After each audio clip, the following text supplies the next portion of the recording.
Hello everyone, welcome back to my channel master sir create better.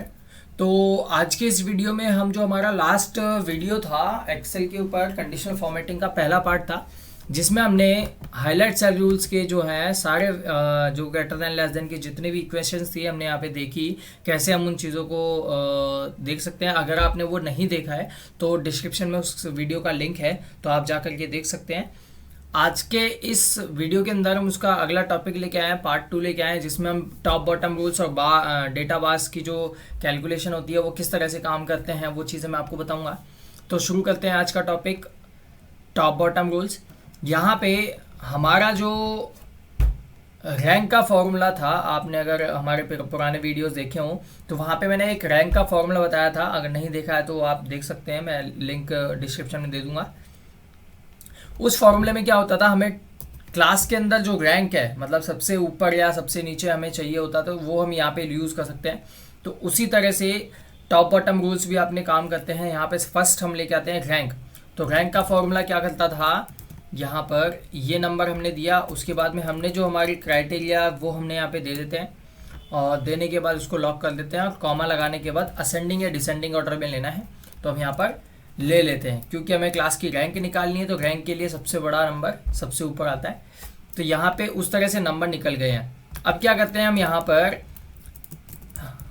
पर हम क्या करेंगे, हमारा जो डेटा है उसको यहाँ से कॉपी करते हैं और यहाँ पर हाईलाइट सेल उसमें पेस्ट कर देते हैं। इसके बाद में हम क्या करते हैं, इस एरिया को सेलेक्ट करेंगे और यहाँ पर हम जाते हैं कंडीशनल फॉर्मेटिंग के अंदर टॉप बॉटम रूल्स में टॉप 10 आइटम्स।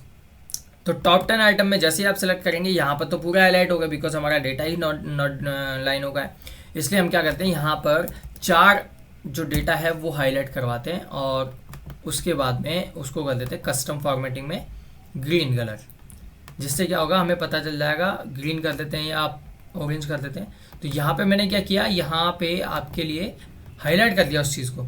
तो देखेंगे आप जो टॉप 4 है आपके यहाँ पे पहला नंबर पे हाईलाइट हो चुका है, दूसरा नंबर आपका यहाँ पे वो हाईलाइट हो चुका है, तीसरा नंबर यहाँ है वो भी हाईलाइट, और चौथा नंबर यहाँ है वो भी हाईलाइट।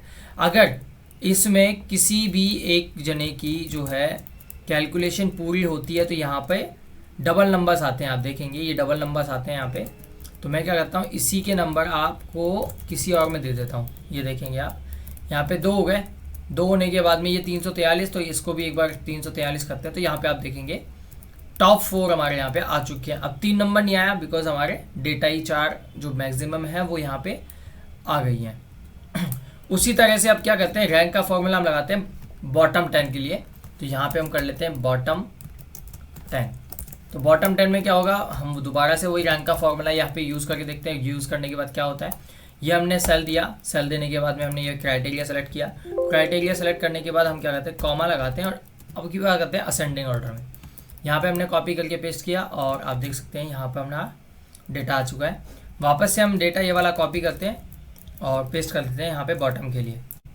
क्राइटेरिया हमारा सेलेक्टेड है, बॉटम 10 आइटम्स में हम जाते हैं और यहाँ पे हम कर देते हैं टॉप बॉटम 4। बॉटम 4 में आप यहाँ पे वापस से देखेंगे कि हमारे जो 5 नंबर है वो आपका वाइट हो रहा है। इसके अलावा जो 4 नंबर तक है आपका ये हाईलाइट हो रहा है, ये हाईलाइट हो रहा है। इसके अलावा 3 और 2 दोनों हाईलाइट हो रहे हैं। तो यहाँ पे टॉप 4 हाईलाइट हो रहे हैं। यहाँ पर भी आप देख सकते हैं इधर टॉप 4 हाईलाइट हो गए थे। यहाँ पे नंबर के हिसाब से हमने यहाँ पे असेंडिंग ऑर्डर रखा है, यहाँ डिसेंडिंग ऑर्डर रखा। तो डिसेंडिंग ऑर्डर में सबसे बड़ी संख्या हाईलाइट हुई है और यहाँ पे बॉटम की जो सबसे नीचे या कम वाली जो है वो हाईलाइट हुई है यहाँ पे चारों। अब क्या करते हैं, हम आते हैं हमारे अगले स्टेप की तरफ, जिसमें हम यहाँ पे सीखेंगे टॉप 10% और बॉटम 10% किस तरह से काम करता है। तो दोस्तों यहाँ पे अपने को क्या करना है, यहाँ पे पहले तो हम पूरा क्राइटेरिया सेलेक्ट करेंगे। ये मेरा छोटा सा क्राइटेरिया है, इसके अंदर कंडीशनल फॉर्मेटिंग में जाएंगे और कंडीशनल फॉर्मेटिंग में जाने के बाद में टॉप बॉटम रूल्स में टॉप 10% पे हम क्लिक करते हैं। अब यहाँ पे जैसे आप देख रहे हैं, यहाँ पर टॉप 10% वैल्यूज़ हैं, सबसे ज़्यादा जो 10% वैल्यूज़ है आप देखेंगे यहाँ पर हमारा जो पूरा क्राइटेरिया है इसका टोटल कितना होना चाहिए एज ए परसेंटेज। तो 500 नंबर यहाँ पे और 4500 नंबर यहाँ पे होने चाहिए। ठीक है, 4500 नंबरों का 10% आप निकालेंगे तो कितना होता है, 450 के आसपास। तो 450 से ऊपर जो आपके हैं तो 10% सबसे बड़ी वैल्यू जो आएंगी वो यहाँ पर वो वैल्यूज आएंगी। उसी तरह से अगर आप टॉप के बाद में जाते हैं बॉटम 10% के अंदर, तो यहाँ पर भी वही कंडीशन आती है कि टोटल का 10% सबसे कम वाला वैल्यू, 10% से कम वाली वैल्यू। वहां पे तो था 10% से ऊपर जाने के बाद सबसे बड़ी वैल्यूज, यहाँ पे 10% के बाद सबसे कम वाली वैल्यूज यहाँ पे देखेंगे। अगला जो कंडीशन फॉर्मेटिंग में आएगा टॉप बॉटम रूल्स में, अबो एवरेज और बिलो एवरेज। अबो एवरेज और बिलो एवरेज का मतलब जो है वो टोटल जो एवरेज आई है उस एवरेज में कम जो एवरेज होंगी। यहाँ पर आप देख सकते हैं ये हमने पूरा डेटा यहाँ पर ले रखा है। तो यहाँ पर हम क्या करते हैं, इनकी पहले एवरेज बनाते हैं। एवरेज हमने बनाया, ये हमने एवरेज बनाया इनका, और एवरेज के अंदर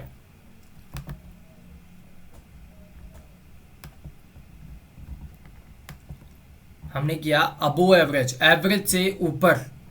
तो एवरेज से ज्यादा कौन सा है यहाँ पर, ओके करते हैं।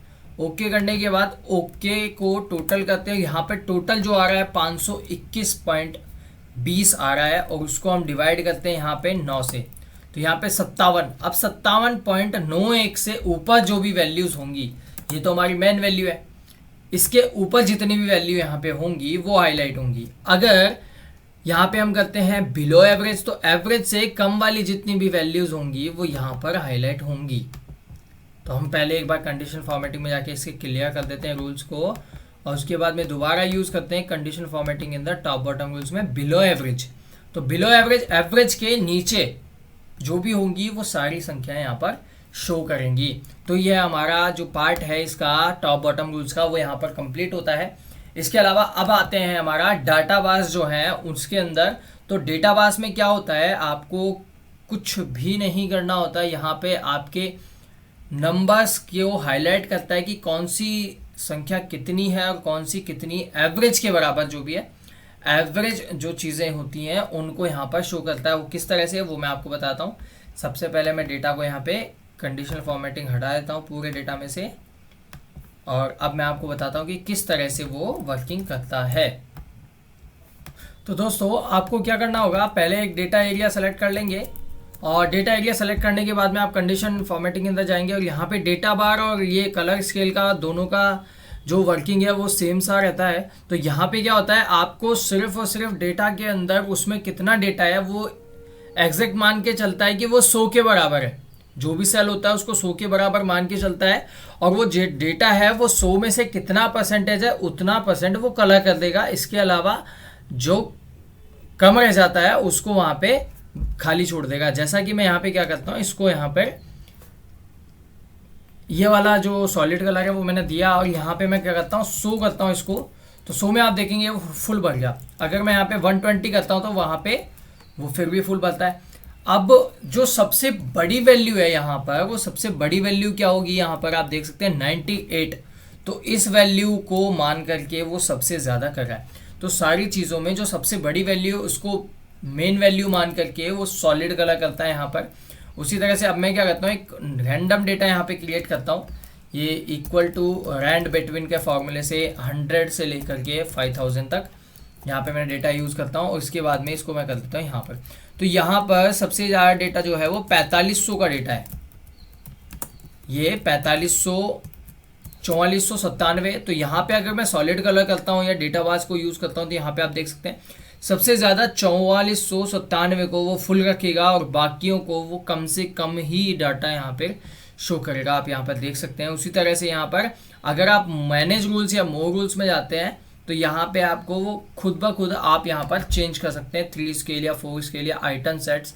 तो यहाँ पर हम क्या कहते हैं, 2 स्केल में जाते हैं, और लोएस्ट वैल्यू जो होगी हमारी नंबर्स पे लेते हैं। लोएस्ट वैल्यू अगर होगी ये हम लेते हैं 2000 से नीचे अगर है तो उसका कलर क्या होना चाहिए, वो होना चाहिए ब्लू कलर, लाइट ब्लू।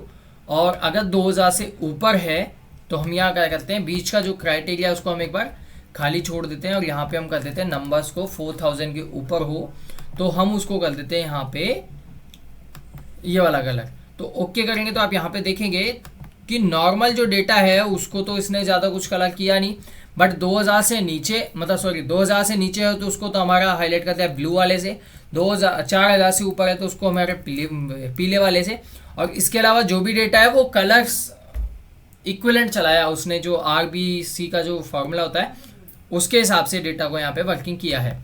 तो यहाँ पर आपकी जो वर्किंग है हाईलाइट सेल रूल्स के अंदर, यहाँ पर आपको दिख रहा है डेटा वास, कलर स्केल और आइकन सेट्स। आइकन सेट्स मैं आपको मेरे अगले वीडियो में भी बताऊंगा। इसके बाद में अगले वीडियो में मैं आपको बताऊंगा न्यू रूल कैसे क्रिएट करते हैं, मैनेज रूल कैसे करते हैं, वो सारी चीज़ें मैं आपको अगले वीडियो पर बताऊंगा। तो मेरे अगले वीडियो को बिल्कुल आप मिस मत कीजिएगा।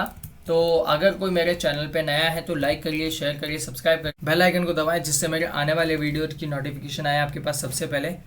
अगले आने वीडियो तक के लिए जय हिंद, जय भारत।